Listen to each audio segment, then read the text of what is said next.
Welcome to Abhiram IAS Academy. Let us go through our daily chronicles of January 2nd, 2025. Let us look at our first article, groundwater pollution. The relevant topic of GS is GS3, environmental pollution and degradation. We can find this article in page 10. So, groundwater pollution, it is different from surface water pollution. What are the major sources of groundwater pollution? Usually different activities will contribute to this groundwater pollution. So groundwater pollution ఎలా అవుతుంది? Mining activities నుంచి రావచ్చు, agricultural excess run off from pesticides and fertilizers నుంచి రావచ్చు, and also salt water intrusion in the coastal areas can be seen. So like that. So groundwater pollution can be caused due to different activities. It will leach different chemicals like heavy toxins, heavy metals also into the groundwater. So the article says Central Groundwater Board has released a report on nitrate contamination. So what is nitrate contamination? Usually agriculture nunchi vache excess pesticides and fertilizers nunchi ee nitrate contamination jarugutundi. So what is the safe limit for nitrate concentration? 45 milligram per liter is the safe limit. And as per the article, 56% districts have more than the safe limit. So 2017 lo there were 359 districts, but it has increased to 440 districts in 2023. So what are the major impacts of this nitrate contamination? It will have an impact on child health negatively and also leads to environmental toxicity. So child health మీద ఎలాంటి impact ఉంటుంది? For example, blue baby syndrome. So it can lead to blue baby syndrome. Blue baby syndrome is a condition where nitrate concentration in the blood will convert the hemoglobin into methemoglobin and fails to deliver oxygen to the tissues. This will lead to blue skin, and this whole condition is called as cyanosis. So it has been a chronic problem in few states like Rajasthan, Madhya Pradesh and Gujarat. So it has been a chronic problem in these three contiguous states. So Rajasthan, Madhya Pradesh and Gujarat. But recently it has expanded to other states also, especially in the central and southern India, like Karnataka and Tamil Nadu is also seeing this problem. So Karnataka and Tamil Nadu are also affected by this nitrate contamination. Next, what are the other contaminants as per the article? It is fluoride and also uranium. Fluoride contamination, we already know it is a problem in Andhra Pradesh and Telangana. There are other states also affected by the fluoride contamination. So Rajasthan, Haryana and Karnataka. So along with this, Andhra and Telangana. So these are the pockets of fluoride contamination. So what is the safe limit for fluoride contamination? 1.5 milligram per liter. Next, the article says uranium contamination was also there in two states, Rajasthan and Punjab. So these are the states which are contaminated with uranium, Rajasthan and Punjab. Okay. So what is the safe limit for uranium concentration? It is 30 ppb or 30 microgram per liter. Next, the article says contaminants will increase in concentration in post-monsoon period. So why is it increasing in the post-monsoon period? Because agricultural runoff nunchi vache excess fertilizers or pesticides residues anni kuda they will flood after the rainfall into the surrounding soils. Alage post-monsoon rainfall only some polluted areas like landfills also get overflown and leach their contaminants into the surrounding soil. So that's why concentration of the contaminants will increase in the post-monsoon period. And the article says extraction rate is 60.4%. And 73% of the districts are in the safe zone only. So it is nothing to worry. And 60.3% extraction, 60.4% extraction rate ante enti? So total volume of the water in the aquifer, if we say it is 100%, then we are extracting 60.4% of it. It has been constant for almost a decade. So it has been constant, there is not much change in this. And 73% districts recorded safer limits. That is regarding groundwater contamination. Our next article, this is school enrollment down by over 1 crore in 2023-24 as per the report of Ministry of Education. So we can find this article in page 7 and it is relevant to our GS2 e-governance and also government policies and interventions in development and issues arising out of it. So what does the article say? The enrollment has declined from 26 crore for the past 4 years to 24.8 crore. But it is not so worrying. Why? Because of UDISC report, which is a new report by Ministry of Education. What is this report? It is collecting the data. It is collecting the data of multiple stakeholders in the education system, like teachers and students, and also school infrastructure also. So because of the system has improved in accuracy and credentials of everyone is recorded also, so we can implement the schemes with more accuracy, weeding out all the ghost beneficiaries. That's why the enrollment has come down in records. So 60 fields lo ee data collect chestundi, and Aadhaar is also collected on voluntary basis for this purpose. What is UDISC full form? It is Unified District Information System on Education. So the report says 26 crore for the past 4 years, and it has become 24.8 crore in 2023, and that is around 6% drop compared to the last time. Next, however, there is one negative point, and it is a concerning thing, because large states like Uttar Pradesh, Bihar and Maharashtra have recorded significant decline in the enrollment ratio. So that is one major concern. Next article is on page 9, that is SPADEX. SPADEX is not just the first, it is the first of many. We will be conducting a series of docking and undocking experiments in future, because it is relevant to our future missions like Bharatiya Antariksha Station and Gaganyaan Chandrayaan 4. So it is relevant to the GS3 topic. GS3 topic, indigenization of technology, awareness in the field of space. Let us go into the article. So SPADEX is first of many. Let us briefly discuss the facts about SPADEX. SPADEX is launched on PSLV C-60 rocket, and it is carrying 2 satellites of 220 kg each, okay, at an altitude of 475 km in the Earth's orbit, and they will be revolving at a speed of 28,000 km per hour. So they will be attempting this docking experiment at this speed, and these experiments are very much important for our future missions like Bharatiya Antariksha Station, Chandrayaan 4 and Gaganyaan. Yeah, another major point in this SPADEX is POEM4 module.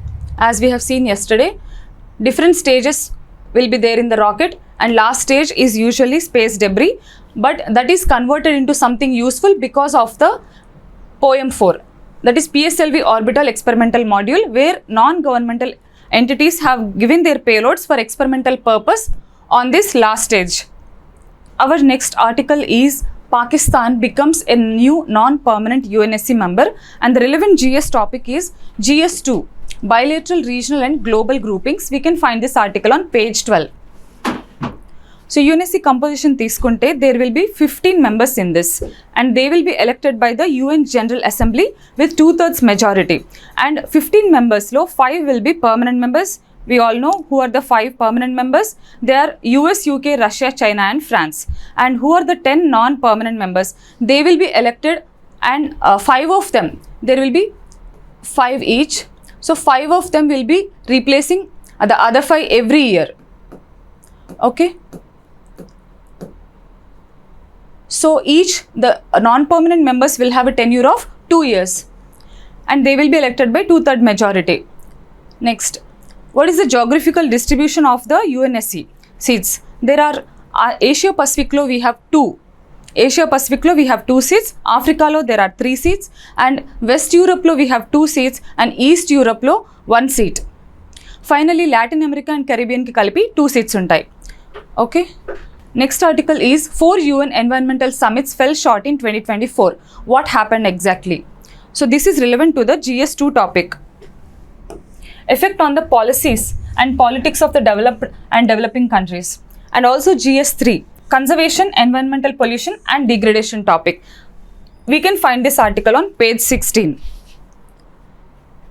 So it says there are diverging interests in the national level, because of which the summits are failing to reach any meaningful agreements. So last year 4 summits జరిగాయి, all of them failed to deliver any meaningful agreements. So what are the summits? Colombia-lo we have Biodiversity Summit, Azerbaijan-lo we have Climate Summit, South Korea-lo we have Plastic Summit, and also Saudi Arabia-lo we have Land Degradation Summit. So what are the disagreement points on this in these summits? So there are various contentious issues, and Biodiversity Summit in Colombia-lo తీసుకుంటే we have land use plastics and finances as the contentions. So land use plastics మీద agreement చేసినప్పుడు finances commitment ఎక్సెస్గా ఇవ్వాలి అని అడిగినప్పుడు the developed countries did not agree. So that's why there is the deadlock here. And Azerbaijan climate summit also the developing countries have demanded $1.3 trillion per year as climate finance, but which was rejected. And fossil fuel transition pledge kuda less harsh ga undali, anta strict ga unte we cannot recover our economy and we cannot deliver our economic promises.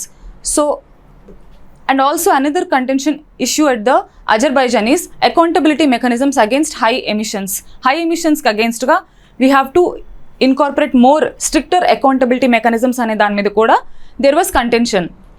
Next summit, Saudi Arabia. Saudi Arabia summit was on land degradation, and major contentious issue here is legally binding drought protocol. So they oppose the drought protocol because it is legally binding. Okay, next South Korea.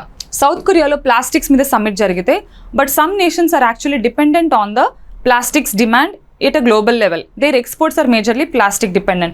So they oppose this agreement on plastics. So what was their contention? So instead of the replacement of plastic with a biodegradable one, we can go for recycling and proper use instead of legally binding treaty. They also have a problem with legally binding treaty. So because of these issues, they failed to reach any conclusion. So what are the major contentious issues in these climate agreements? Developed versus developing ఒక issue అయితే, long term versus short term. For example Covid నుంచి recover అవ్వాలనుకునే economy will focus more on the short term recovery. So it cannot really focus on the sustainability aspects of the economy. Then legally బైండింగ్గా కాదా? Legally binding ఉంటేనే it will at least deliver something. But if we cannot have legally binding agreement, most likely it will fail. So measurable outcomes రావాలి అంటే we need this legally binding agreements. Then developing countries యొక్క major issues ఏంటి? Finance issue and also technology transfer issue. Next, so what is the way forward? First of all problem ఉంది అని acknowledge చేయాలి and honour your commitments. Okay, whatever commitments you are making at your national level, please honour them. Focus on the measurable outcomes. Measure the outcomes, don't just give vague ones. So you have to measure the outcomes. Only then it will at least start getting recorded institutionally. And we have to strengthen the transparency and accountability mechanisms. You have to bridge the trust gaps also between the developing and developed nations. And we have to include inclusive diplomacy. Inclusive diplomacy ante enti? So basically smaller nations untai kada, least developed nations కానీ island nations which are affected adversely by this climate change, they don't have much power, but they need to be recognized and their voice needs to be heard. So that is inclusive diplomacy. These are the way forward. Along with this, while framing the agreement, you acknowledge the connections in the climate. So it is not a standalone thing, right? So we have to frame integrated strategies to incorporate these connections. What are the connections? Let's see. Climate change. Climate change will lead to habitat destruction, biodiversity loss, land degradation, and all this will lead to over exploitation of the soil, and they will leach all the carbon. They will release all the carbon into the atmosphere. That will lead to global warming also. So climate change, habitat destruction are all accelerating the global warming indirectly. So these connections need to be incorporated. Next another connection, plastic pollution వల్ల terrestrial ecosystems damage అయిపోతాయి. So దానివల్ల emissions కూడా పెరుగుతాయి. This is another connection. So these two connections. So connections like this must be acknowledged while framing the agreements. Our next article is the editorial two little too late. It is relevant to the GS topic, paper 3, security challenges and their management in the border areas. You can find this article in page 6. Biren's apology is too late and too little. So his Ministry of Home Affairs has issued some statements like, we built the bridges of unity in the Northeast and peace was achieved with unprecedented success. Statements like this according to the editorial, are nothing but burying the head in the sand. They are not reality. So they are portraying the success where failure is apparent. So the article also says the idea of fencing the Myanmar border to stop the infiltration is also problematic. Instead, you can conduct the census and frame a humane policy for refugees. One interesting aspect in this article is you can use this in essay, how to achieve peace in conflicts. So basically, there are multiple stakeholders in the peace conflict resolution. So winning side untundi, losing side untundi. If the winning side at least gives some concession to the losing side, there will be peace. If there are no winning sides, both will be losing, at least they should be mature enough to come together and achieve some compromise. Then also peace is possible. And so conflict resolution jaragaledu, asal avvaledu, but still there is a dialogue. First start talking to your opponent, then also peace is possible. So these three situations, peace can be achieved. But if you do not even talk, it's very difficult to resolve the conflicts. Next article, the sorry state of Indian parliamentary proceedings. The relevant topic is GS2, Parliament and State Legislature Structure and Functioning. You can find this article in page 6. So he says about declining parliamentary functioning. So why? There are more adjournments in the parliament rather than discussions, and frequent suspension of MPs is another issue. And you are suspending the MPs to pass the major bills also. That is one major problem. The author Shashi Tharoor says that both sides are at fault because everyone believes, each side believes that they are virtuous and other one is the evil one. So that narrative is problematic. And the author also says there is a clear disconnect between the electability and parliamentary performance. So why parliamentary performance or parliament as an institution is important? We have three major organs in the state: parliament or legislature, executive and judiciary. Parliament deals with the lawmaking, executive is the government of the day, and judiciary will check if there is any deviation from the constitution. So these checks and balances are important. And why parliament is central and why not executive? Because parliament is the will of all the people, not just the majority.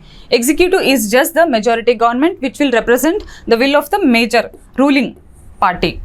So that's why parliament is very important in India. Next, so that's why parliamentary performance is crucial. Then the author says there is a clear disconnect between the electability and parliamentary performance. So political weight rather than parliamentary performance is gaining importance. So MP win avutada leda, enta political weight undi is more important than the parliamentary performance. And also MPs has shown little interest or limited interest in legislation. So we have already seen that passing the bills without reaching out opposition. Opposition ni oka opponent gaani chustunaru gaani, they are not making any attempts to reach out to the opposition. But there are meaningful statementship in the past. So the article says there are meaningful instances in the past where the ruling party has accommodated the opposition well, and they were opposition leaders who are equally important as the towering leaders like Nehru and Indira Gandhi.